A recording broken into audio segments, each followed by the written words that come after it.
Libro de los Salmos, capítulo 27. Y dice así la palabra del Señor. El Señor es mi luz y mi salvación. ¿De quién temeré? El Señor es la fortaleza de mi vida. ¿De quién he de atemorizarme? Cuando se juntaron contra mí los malignos, mis angustiadores y mis enemigos, para comer mis carnes, ellos tropezaron y cayeron. Aunque un ejército acampe contra mí, no temerá mi corazón. Aunque contra mí se levante guerra, yo estaré confiado. Una cosa he demandado al Señor, esta buscaré, que esté yo en la casa del Señor todos los días de mi vida, para contemplar la hermosura del Señor y para inquirir en su templo. Porque Él me esconderá en su tabernáculo en el día del mal, me ocultará en lo reservado de su morada, sobre una roca me pondrá en alto. Luego levantará mi cabeza sobre mis enemigos que me rodean, y yo sacrificaré en su tabernáculo sacrificios de júbilo, cantaré y entonaré alabanzas al Señor. Oye, oh Señor, mi voz con que a ti clamo, ten misericordia de mí y respóndeme. Mi corazón ha dicho de ti, buscad mi rostro. Tu rostro buscaré, oh Señor, no escondas tu rostro de mí, no apartes con ira a tu siervo, mi ayuda has sido. No me dejes ni me desampares, Dios de mi salvación. Aunque mi padre y mi madre me dejaran, con todo el Señor me recogerá. Enséñame, oh Señor, tu camino, y guíame por sendas de rectitud a causa de mis enemigos. No me entregues a la voluntad de mis enemigos, porque se han levantado contra mí testigos falsos y los que respiran crueldad. Hubiera yo desmayado si no creyese que veré la bondad del Señor en la tierra de los vivientes. Aguarda al Señor, esfuérzate y aliéntese tu corazón. Sí, espera al Señor. Amén. ¿Quién de vosotros tiene miedo? A algo. Digo, así soy yo el único cobarde de aquí, vaya. Todos tenemos miedo a algo, ¿verdad? Pero el miedo es una reacción inevitable ante algo desconocido, algo que nos supera. Y mirando acerca de los miedos más comunes en el ser humano, aparecía una lista de 5 o 6 en la que sociólogos, psicólogos, en fin, la gente que estudia nuestro comportamiento como personas, pues citaban como miedos frecuentes, habituales, generales. Alguno podrá decir, no, pero yo es que tengo miedo a los insectos, yo tengo miedo a los reptiles. Sí, todos tenemos nuestros miedos, ¿verdad? Pero los que cito ahora, pues parece ser que son ámbito general y posiblemente también de una escala bastante más amplia, ¿verdad? Un miedo muy común en el ser humano es el miedo a la muerte.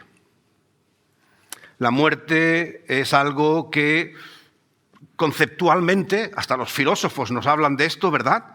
La vida es el bien supremo y por tanto la muerte es la enemiga de esa realidad a la que nos aferramos. Incluso los organismos se resisten a morir. Si miramos la biología nos dicen cómo desde la célula más pequeña, que lo es, ¿verdad?, a cualquier organismo vivo la resistencia es a mantenerse vivo. La muerte es una amenaza y también podríamos decir desde el ámbito moral, intelectual o hasta espiritual, por lo mucho que tiene de desconocida la muerte, sin duda es algo que provoca miedo. Otro elemento común en los seres humanos que nos provoca miedo es la pérdida de autonomía.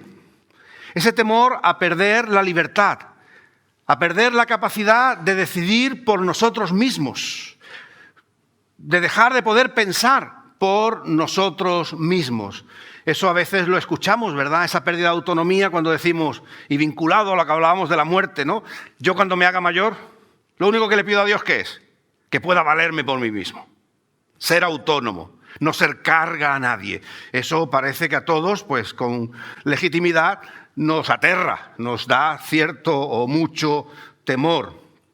Pero también tiene otra versión que a veces parece un contexto distinto, pero el temor a perder la autonomía a veces tiene el efecto de que no nos comprometemos. Ese ansia de mi libertad, mi espacio, mi tiempo, mis dones, No me comprometo a nada, porque comprometernos supone ¿qué? Perder cierta libertad. Y a veces vemos que estamos dispuestos a hacer cuestiones puntuales, compromisos mínimos, pero compromisos de media o larga duración, pues esos son más complicados, porque los vemos como una amenaza a nuestra autonomía. Nos dicen los expertos que otro miedo importante que tenemos las personas es a la soledad. No al ratito solos, ¿verdad? Yo no sé a vosotros, pero yo creo que toda persona necesita un tiempo solo, ¿verdad? Sin compromiso, sin que suene el teléfono, sin que esté tu pareja, por más que vivas por sus ojos y la quieras, pero necesitamos a veces ese espacio. Pero no estamos hablando de esta soledad momentánea que uno necesita pues, quizás para reflexionar, para encontrarse con uno mismo, en fin, eso es sano, ¿verdad? Aquí hablamos de la soledad que implica una pérdida de contacto con el mundo. Y ya no solamente porque no podamos salir a la calle y encontrar a gente, sino la soledad que proviene del rechazo, la soledad que proviene del desprecio, ¿no? de que te ignoren, de que realmente no cuentas para nadie. Eso pues es una situación terrible y hay mucha soledad de esa ya en nuestro tiempo. En las grandes ciudades, que es donde se supone que la gente tendría que estar menos sola, porque sabéis que el mundo hay un movimiento sociológico, la geografía humana nos está diciendo que hay una tendencia a concentrarnos en las grandes ciudades. El mundo se mueve, a eso que hablamos de la España vacía, sin hacer política de un signo u otro, difícil cambio va a tener, porque la tendencia del ser humano en este tiempo ahora es ir a las grandes ciudades. Eso es lo que va a crecer de manera casi sin freno, ¿verdad? Curiosamente, en las grandes ciudades donde cada vez hay más gente, cada vez se oye más de personas que mueren solas y que nadie se entera, nadie se da cuenta. Personas que están rodeadas de otras personas, pero sin embargo no cuentan para ellas. No existen, ¿verdad? Esa soledad trágica en la que se puede vivir. Por supuesto, tenemos miedo a la enfermedad o a sufrir algún tipo de mutilación. El instinto de los seres vivos es mantener nuestra unidad, nuestra integridad, ¿verdad? La enfermedad nos limita y perder alguno de nuestros miembros, ¿verdad? Pues también eso nos incapacita y nos impide valernos. Y no poder valernos otra vez es algo que nos aterra. Un punto interesante también, un miedo que tenemos es todo lo que tiene que ver con los perjuicios a nuestro ego. Y esto está relacionado con el miedo a la soledad, pero sobre todo es el miedo que tenemos a la humillación pública, a la sensación del desprecio colectivo. Pongámoslo de otra manera, el miedo al fracaso. Eso es terrible, ¿verdad? No ya que no nos ignoren, sino que nos menosprecien. Porque piensen que no hemos llegado, que no hemos dado la talla, que no estamos a la altura de las expectativas del grupo, de la comunidad. Eso es un ataque a nuestro ego que nos aterra a todos. Y por supuesto, yo creo que todos estaremos de acuerdo que la pobreza también nos da miedo. El no tener recursos, el no poder valernos económicamente para sobrevivir, pues también es una situación, especialmente en un mundo donde las posesiones tienen una importancia ya quizás o sin duda desmedida. Tenemos que aprender a vivir con menos, pero la cuestión es que en esta vorágine de sociedad en la que el tener parece ser tan importante, pues el no tener sin duda es algo que nos aterra. Podemos estar de acuerdo si estos son los 6 puntos fundamentales, si hay un séptimo, seguramente estáis pensando, mira, si tú supieras el miedo que a mí me da tal cosa, seguro. Pero ilustro estas situaciones para simplemente reconocer que el ser humano no puede dejar de temer, que hay circunstancias que a todos nos superan y nos aterran. Y es interesante que los miedos, a veces o con mucha frecuencia, se vinculan con oscuridad. Cuando alguien tiene miedo, no pinta un sol, ¿a que no? Es una nube y un trueno, y el miedo es algo oscuro, es algo poco brillante. El miedo incluso se representa en recogernos en nosotros mismos, ¿verdad? Cuando tenemos miedo nos metemos en la habitación, apagamos la luz para que nadie nos vea. Es esa sensación, ¿verdad? En la oscuridad, ahí nos sumimos porque eso es lo que realmente hay en nuestras vidas. No hay luz, no hay brillo, no hay resplandor. El miedo está simbolizado, representado con la oscuridad. Y ya sabéis, bueno, no tenéis que saberlo, yo no lo sabía hasta hace no tanto tiempo, ¿verdad? Que la oscuridad en sí no existe. Lo que existe es la ausencia de luz. Es decir, si algo está oscuro no es porque yo no puedo voy a encender la oscuridad. Yo puedo encender una luz, pero no puedo encender una oscuridad. Para que haya oscuridad tengo que apagar una luz. Así que en esta línea de pensamiento, nuestros miedos vinculados a la oscuridad que lo representa, lo que estamos diciendo es que en nuestras vidas hay ausencia de luz, de aquello que hace que nuestras vidas pues realmente florezcan, que hagan que nuestras vidas estén seguras, que nuestras vidas se muevan con convicción. Por eso, la palabra del Señor, cuando habla entre los muchos adjetivos y entre las muchas descripciones que hace de Dios y después hace de Jesucristo, dice que nuestro Señor es luz. En textos que ahora vamos a mirar, vamos a ver que la luz es lo que viene a traer la solución a nuestros miedos. Es la respuesta a nuestros temores. Porque aunque el miedo a esas cosas que amenazan nuestras vidas están ahí y se representan con la oscuridad, debemos recordar que el Señor vino para traer luz a nuestras vidas. Ya lo prometía en el libro del profeta Isaías, capítulo 9, versículo 2, cuando dice, el pueblo que andaba en tinieblas, ¿qué fue lo que vio? Gran luz. Imaginad, ¿verdad? Es como cuando vemos un amanecer que está todo muy oscuro, empieza a salir el sol y parece, quizá, pero aquí había árboles, aquí había plantas, ¿verdad? La luz da sentido a todo, le da vida a todo. El pueblo que andaba en tinieblas vio gran luz. Los que moraban en tierra de sombra de muerte, luz resplandeció sobre ellas. Posteriormente el Evangelio de Juan nos dice, la luz en las tinieblas resplandece y las tinieblas no prevalecieron contra ella. ¿De qué luz estamos hablando? Yo creo que todos sabemos, ¿verdad? ¿Qué luz es la que puede realmente alumbrar nuestras tinieblas? ¿Qué luz es la que puede realmente apagar las sombras de miedo que se ciernen sobre nuestras vidas? Esa respuesta está en Jesucristo, aquel que dijo, yo soy la luz del mundo. El que me sigue no andará en tinieblas. El que me sigue no andará en oscuridad. El que me sigue no vivirá derrotado por sus miedos, sino que tendrá la luz de la vida, en Juan 8:12. El Señor en el que creemos es luz. Y el Señor, como dice el salmista, el Señor es mi luz y mi salvación. ¿De quién temeré? Y sigue diciendo el Señor, en Salmo 27:1, el Señor es la fortaleza de mi vida. No solamente es esa luz que alumbra en medio de nuestros miedos, en medio de nuestras inseguridades, en medio de nuestras incertidumbres, está la luz de Cristo, trayendo vida, trayendo esperanza, trayendo seguridad. El Señor, dice el salmista, que también es la fortaleza de nuestras vidas. ¿Por qué habríamos de atemorizarnos?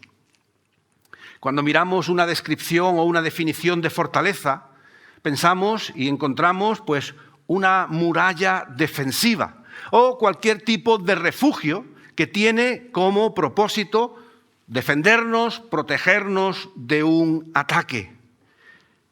Para el creyente, cuando nosotros hablamos de nuestra fortaleza, no estamos hablando de nada que nosotros podamos hacer con nuestras manos, que nosotros podamos construir, porque nuestra fortaleza es espiritual.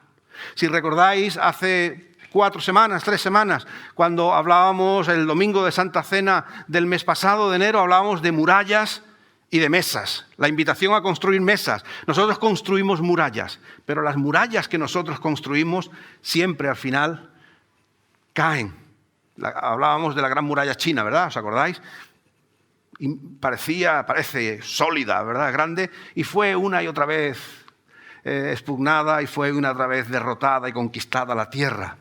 Pero nosotros no estamos hablando de esos muros que podemos construir, que pueden darnos una falsa sensación de seguridad, porque el creyente su seguridad la tiene en el Señor. Nuestro muro es espiritual y ese muro, esa muralla, esa defensa es nuestra dependencia de Jesucristo como Señor y Salvador. Dios es nuestra fuente de fuerza, de seguridad, de salvación en este mundo complicado, difícil, en el que el pecado reina. Por eso el salmista dice: el Señor es la fortaleza de mi vida. ¿De quién he de atemorizarme? Como descripción vale. La pregunta es: ¿te lo crees? Porque al final, como tantas otras cosas, la cuestión no es lo lógico o sensato del argumento que el predicador en cada momento puede hacer. Ni siquiera, con mayor autoridad, ni siquiera lo lógico y sensato que pueda parecer el argumento en la Biblia. David dice: el Señor es mi luz, ¿de quién temeré? El Señor es mi fortaleza, ¿de quién he de atemorizarme? Y todos decimos: muy bien, qué bonito. ¿Te lo crees? Porque esa es la clave. Después de todo, no se trata de hacer declaraciones, grandes titulares, ¿verdad? Sino realmente vivir con la convicción de que eso es real. Creernos que Dios es suficiente en cada circunstancia de nuestra vida. ¿Cuántos de nosotros creemos que tenemos un problema, que tenemos una dificultad más grande de la que Dios puede resolver? Me alegro, es una buena respuesta. Espero que seamos con la sinceridad, ¿verdad? Porque a veces nos entra la duda. Pero es que si eso es verdad, si nos lo creemos, que no hay un problema tan grande en nuestras vidas que Dios no lo pueda vencer, entonces estamos haciendo nosotros también la afirmación del salmista, que Dios es suficiente para nuestras vidas, que en medio de nuestros problemas Él es poderoso para transformar la situación, para cambiarla, para hacerla de nuevo. Dios es más grande, Dios es más fuerte que cualquier problema que cualquiera de nosotros hayamos tenido. Y eso nos sigue dando momentos e ideas para reflexionar. Cualquier cosa, por complicada que sea, que pueda traerte la vida, cualquier dificultad que estará quizás ahí, a la vuelta de la esquina, ¿quién está libre de ellas? Dios es capaz de trabajar en esas situaciones. Dios es poderoso para trabajar a través de esos problemas, porque hemos experimentado, y la palabra del Señor nos lo recuerda, que el Señor es nuestro refugio, que Él es nuestro libertador, que Él es nuestro todo y que podemos seguir confiando hoy, miles de años después de que el salmista lo escribiera, porque el mismo Dios de David es el Dios que se preocupa por ti, el Dios que se preocupa por mí. Puede, y creo que todos lo tenemos claro, que la vida no sea fácil, no lo es, pero Dios está con nosotros. Podemos experimentar situaciones trágicas, difíciles a más no poder, pero Dios está con nosotros. Podemos tener grandes o pequeños problemas, y la Biblia nos dice que en medio de esa confusión que traen, en medio de esos problemas, Dios es bueno, Dios es fiel, y siempre podemos confiar en su gracia, en su misericordia, en su fuerza. No hay secretos, no hay fórmulas mágicas. El salmista nos dice que debemos buscar al Señor, que debemos centrarnos en Él, debemos confiar en Él e incluso en el tiempo de dificultad alabar al Señor, porque Él es nuestra fortaleza, porque Él es nuestra protección, Él es nuestro escudo fuerte. El Señor es mi luz y mi salvación. ¿De quién temeré? El Señor es la fortaleza de mi vida. ¿De quién he de atemorizarme? Seguro que es más fácil leer el texto que vivirlo en nuestra vida cotidiana, porque en muchas ocasiones nos ponemos ansiosos, ¿verdad?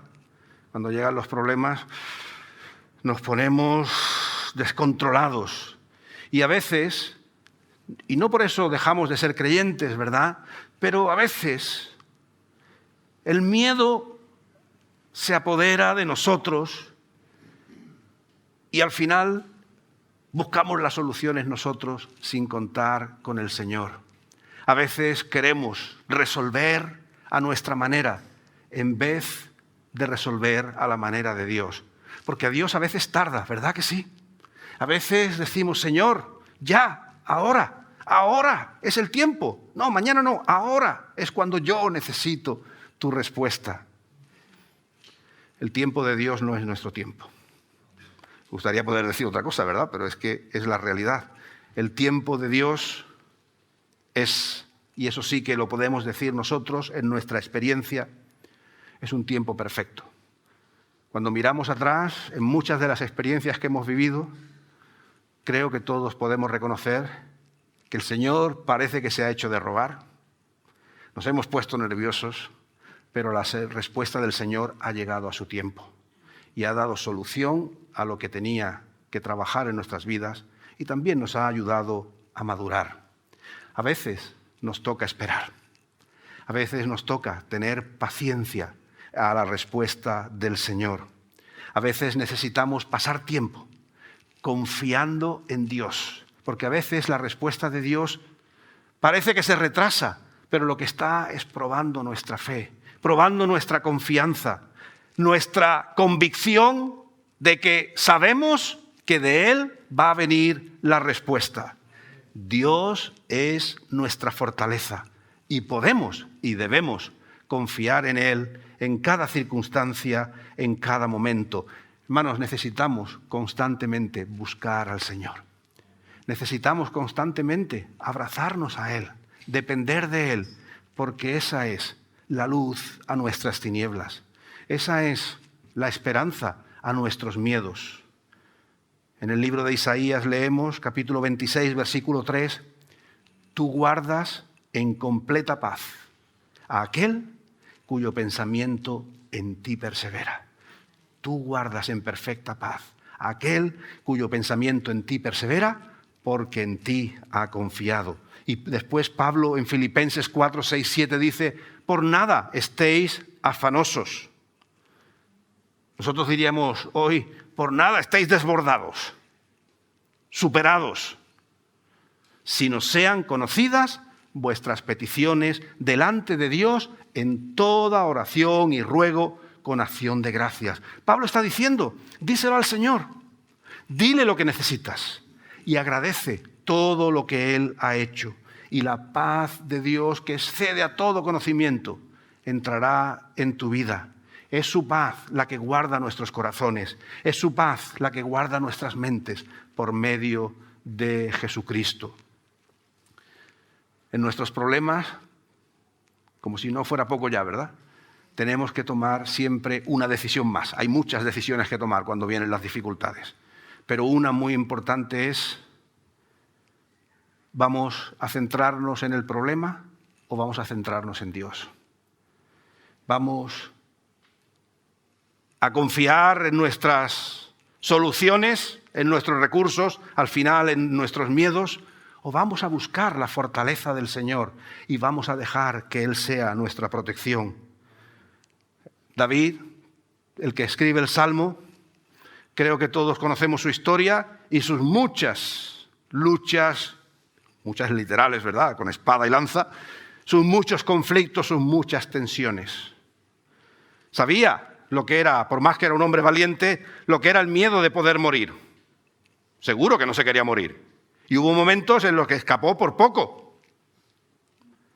Ese hombre experimentado en batallas, en conflictos, en confiar en Dios y en desconfiar en Dios, porque David es un ejemplo en las dos direcciones.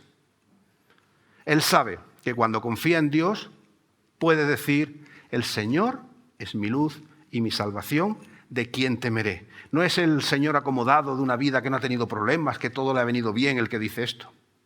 Lo dice el que ha tenido que batallar, el que ha experimentado en sus carnes sufrimientos, pérdidas y derrotas.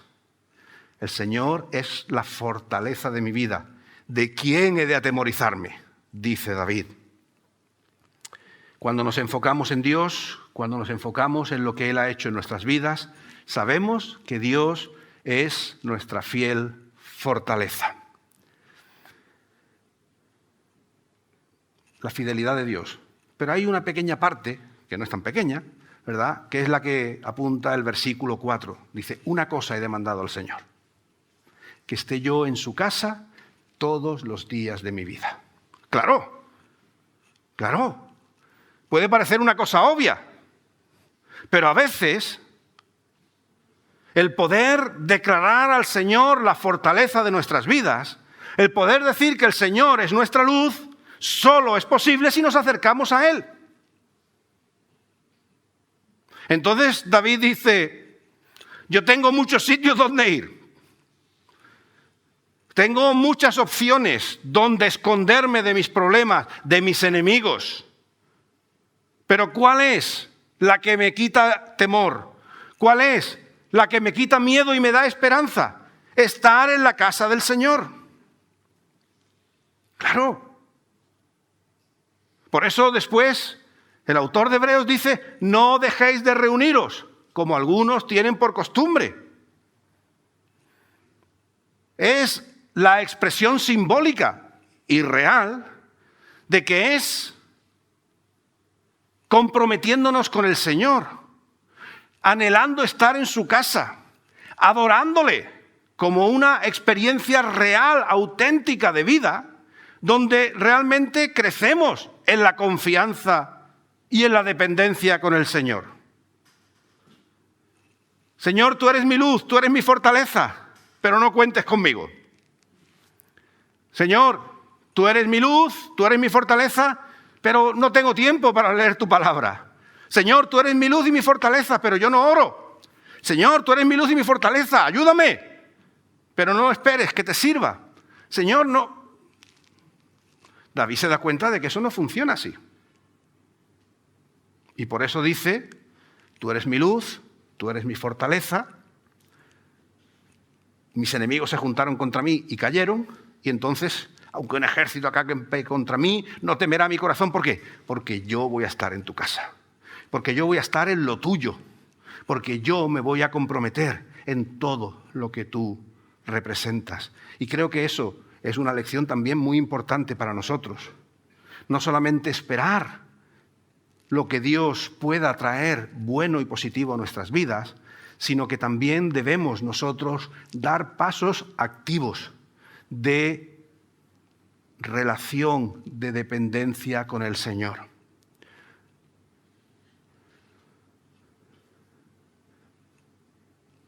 Cuando vosotros confiáis en alguien, ¿lo hacéis de alguien que acabáis de conocer o de alguien con el que habéis tenido relación mucho tiempo? ¿Con quién? Entiendo que con el que hemos tenido relación mucho tiempo, ¿verdad? Porque la relación nos permite saber si me puedo fiar o si no me puedo fiar. Hay personas que después de mucho tiempo las conocemos y dicen: no, de esta persona no me puedo fiar. Pero es el tiempo, es la relación, es la intimidad, el haber vivido experiencias lo que nos permite realmente decir: yo puedo a esta persona confiarle mi problema, yo puedo pedirle ayuda, porque sé que no me va a fallar, porque he caminado con esa persona y sé que es leal, sé que es íntegra, sé que es alguien que va a responder. Pues esa misma lógica es la lógica que nosotros debemos seguir con el Señor. Cuando no vivimos en intimidad con Él, cuando no vamos a Él cotidianamente en oración, en conocimiento de su palabra, pues es más difícil fiarnos de Dios. Hasta de Dios podemos desconfiar, porque no hemos bregado mucho con Él, porque no estamos acostumbrados a traer frecuentemente nuestros problemas, nuestras cargas, nuestras ansiedades. Y entonces nos sentimos hasta inseguros de Dios. David tuvo que reconocer que para sentirse seguro del Señor tenía que tener intimidad con Él, tenía que conocerle, tenía que bregar con Él, tenía que vivir día a día. Una cosa buscaré, que esté yo en la casa del Señor todos los días de mi vida. Evidentemente no está diciendo literalmente estar en el templo metido, pero sí hacer espiritualmente de Dios su morada, su lugar habitual, su relación cotidiana, porque eso es lo que facilita la convicción de decir: tú eres mi luz, tú eres mi fortaleza. Si no conocemos a Dios, si no tenemos intimidad con Él, es muy difícil poner nuestros problemas. Al final nos fiamos más de nosotros mismos, porque con nosotros sí estamos acostumbrados a bregar, ¿verdad? A lo que yo puedo hacer, a lo que yo pueda solucionar. Pero Señor, sí, yo sé que tú eres poderoso, pero yo no sé si podrás o no podrás. Si no hemos buscado su casa con regularidad. Una cosa he pedido al Señor: estar delante de su presencia de manera continuada. Esa es nuestra parte. La fidelidad del Señor, David no la pone en duda. Puede quizás tener ansiedad porque quiera una respuesta más pronta que tarde, pero sabe que para poder descansar plenamente en el Señor, tiene que buscar su presencia, tiene que vivir en intimidad con Él. Hermanos, yo os puedo decir, y cualquiera que vive en intimidad con el Señor puede decir conmigo, que cuanto más conocemos al Señor, menos nos falla. Si es que es fallar alguna vez. Pero la sensación de que el Señor me ha fallado no suele venir de aquellos que caminan en intimidad con Él, de aquellos que buscan de manera continuada su casa. Cuanto más nos acercamos al Señor, más seguros estamos de su lealtad, de su fidelidad. Y ya llegaríamos al punto, como dice el poema: no me mueve mi Dios para quererte, ni el cielo que me tienes prometido, ni el infierno tan temido. Muéveme el verte clavado en la cruz. Cuando tenemos la intimidad de conocer al Señor tal cual Él es por nosotros, se van nuestras dudas y se van nuestras peticiones quizás fuera de lugar. Finalmente, para ir terminando con este salmo, el salmista le dice en el versículo 11: enséñame, Señor, tu camino y guíame por sendas de rectitud. Vivir de la manera que Dios quiere impacta la forma en que nosotros vivimos. Si buscamos una relación más profunda con el Señor, eso va a impactar nuestras vidas de manera poderosa. Por eso debemos dejar que el Señor trastoque y entre a ser el Señor de todo en nuestras vidas, para que Él dirija nuestros pensamientos, para que Él dirija nuestras decisiones, para que Él dirija nuestras acciones, para que Él dirija nuestros gustos, para que realmente Él llene nuestras vidas. David le pidió al Señor que lo guiara por el camino correcto. Y esa debe ser también nuestra petición: vivir en su presencia, seguir su camino. Aunque a veces esto pueda alterar nuestra forma de pensar. Hasta un momento hemos visto la vida de una manera y ahora con el Señor el mundo parece que se ha vuelto del revés. Pero eso es. Wen Yu nos comentaba algunos hermanos al empezar el culto de un pastor en China que por oponerse al gobierno, y no simplemente por hacer actividad, no era un ejercicio político, sino desde su posición como pastor, como cristiano, le han caído 9 años de cárcel.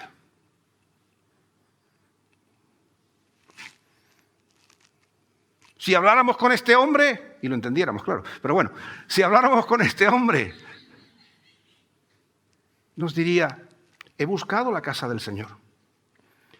Le he dicho, Señor, muéstrame el camino, y ese es el camino. No ha sido fácil, 9 años de cárcel, que ninguna cárcel es buena, pero las chinas, podéis imaginar, que no están entre las mejores. Cuando buscamos el camino del Señor, nuestras vidas se alteran, nuestros valores, nuestros principios. Lo que antes pudiera parecernos bien ya no nos parece bien, porque ahora son otras las realidades que llenan nuestra vida.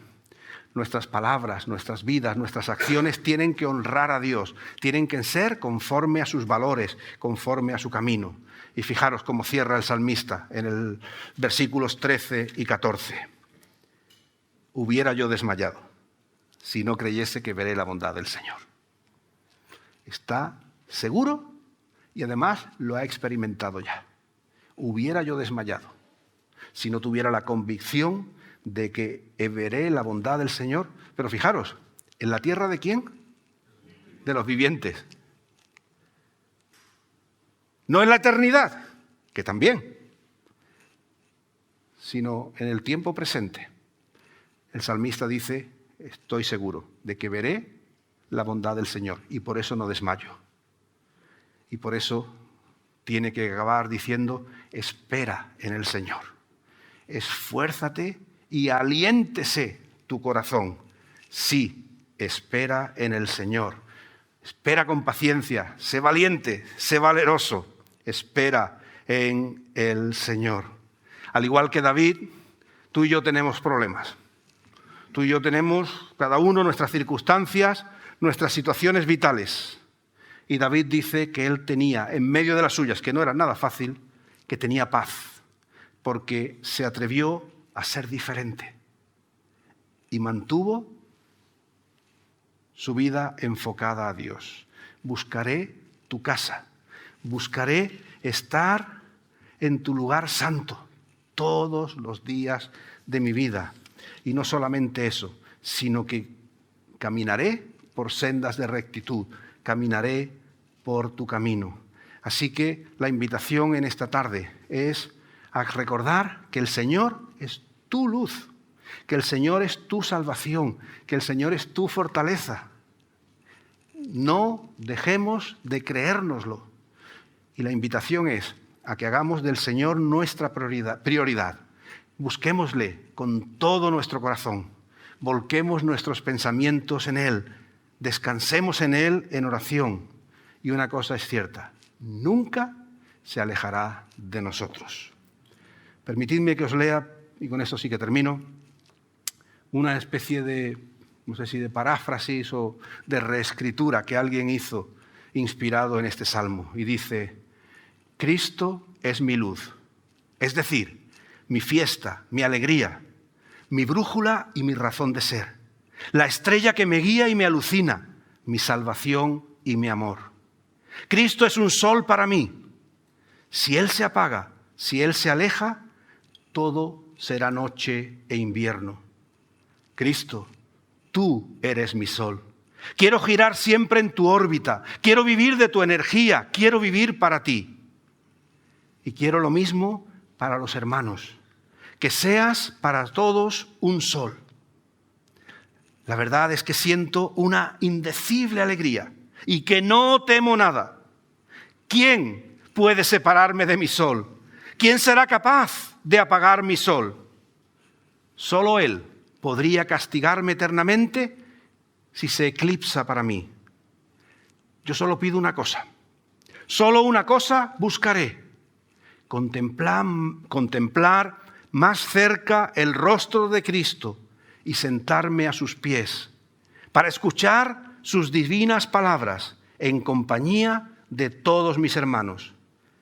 Esta será mi dicha para siempre, toda mi vida para siempre, y sé que me será concedido. Que el Señor nos bendiga.